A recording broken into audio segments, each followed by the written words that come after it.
1993 жылы тарыдай шәкірттерін білім ордасына қабылдаған нөмірі 25-ші қыздар гимназиясы шаһарымыздағы нәзік жанды шәкірттерді тәрбиелейтін жалғыз білім ордасы. 400-ден астам оқушы қыздар білімнәрмен сусындап жатқан бұл мектепте білім, ғылым, сонымен қатар жас дарындардың қабілетін шыңдау жолында атқарылып жатқан жұмыстары қаншама. Осындай игі бастамалардың бірі аталмыш білім ордасында қаламыздағы көркем сурет мектебінің филиалы ашылды.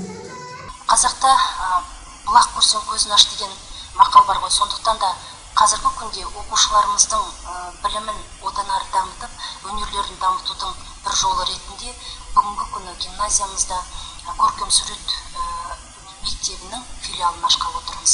Жан-жақты дамуына ата-аналардың қолдаулары көп көмек жасайды.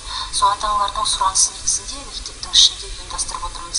Өйткені гимназияның ерекшелігі бізде би, ән, күй сабақтары жүргізіледі. Соның ол жағынан даму жағында балаларда мүмкіндіктері бар. Ал суретті бояулар сыры деп кішкентай ғана үйірме ретінде алатынбыз. Бүгінгі күні ары қарата дамытудың бір жолы ретінде осы филиалды ашып отырмыз.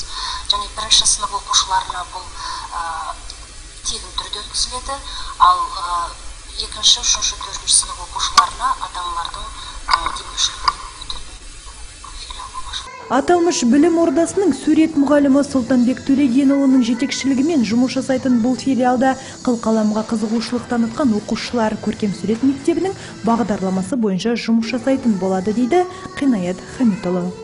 Сурет мектебінің филиалын ашайық деп шештік.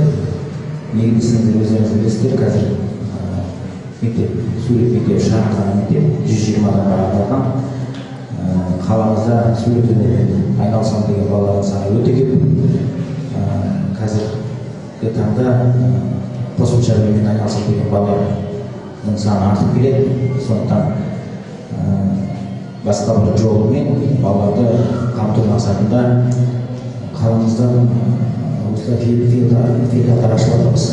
Бүгінгі осы мектепте ашылған филиал 8-ші филиал қала бойынша. Бұл филиалдың бір ерекшелігі, сіздер өздеріңіздің мектептеріңізден алысқа бармай, осы мектептің ішінде жаңағы сурет мектебінің бағдарламасын осы жерде тәрбие алысында қарай, және жаңағы сол филиалда оқитын балалар біздің мектептің оқушылары болып тіркеледі.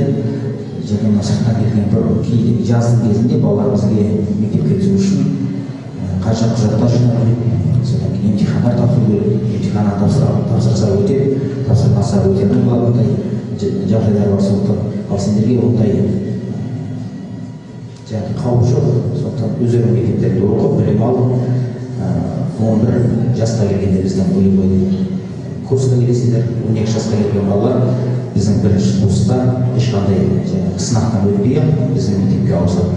Білім ордасы директорының сөзіне сенсек, бұл филиалға 15-20 бала қабылданбақ. Бұдан бөлек мектепте балалардың жан-жақты дамуына үлес қосатын арнайы студия жұмыс жасайды. Бұл жерде оқушылар ән, би және журналистика бағыттары бойынша үйірмелерге қатысады. Және осы бағытта жетістіктері де аз емес.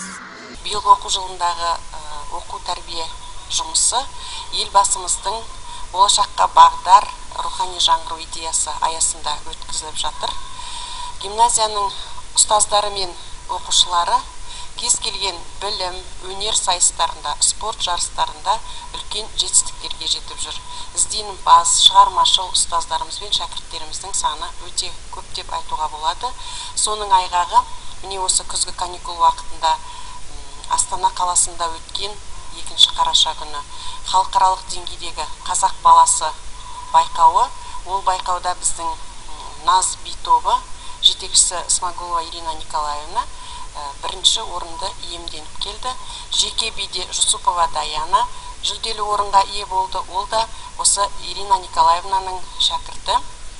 Одан кейін вокал тобы бағыты бойынша Жасқайратова Зарина және Асхаб Нұрай бірінші орын иегерлері атанды. Осы халықаралық байқауда олардың жетекшілері Аубакерова Гүлжамал Қалыбекқызы.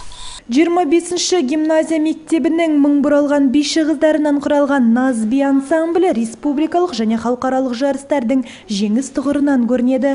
Жыл сайын дәстүрлі түрде қараша айында өтетін қазақ баласы атты өнерлі өрендер сайысында да биші қыздар жеңіс тұғырынан көрінді дейді Назби ансамблінің хореографы. Дәл осы сайыста вокалдан бірінші орын алып, екібастұз намысын қорғап келген Зарина Жасқайратова да бұл бағытта осал емес екендігін көрсетті. Сайыс өте жоғары деңгейде өткізілген. Осы сайыста 40-тан астам жас таланттар өз өңірінің намысын қорғап келді. Және мен де қаламның гимназияның атағын жоғары деңгейде көрсете алдым деп санаймын.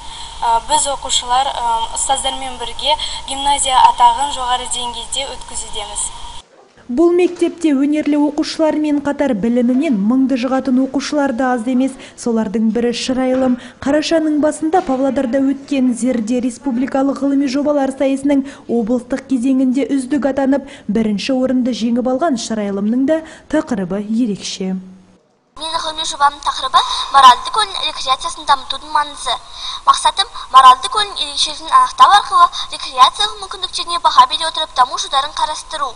Нәтижесінде жеңімпаз болдым. Бұлақ көрсең көзін аш деген ұранды той еткен мектеп ұжымы оқушылардың жан-жақты дамыған тұлға болып қалыптасуы жолында атқарып жатқан жұмыстары белсенді, мақсаттары айқын. Ендеше бұл жолда сәттілік серік болсын.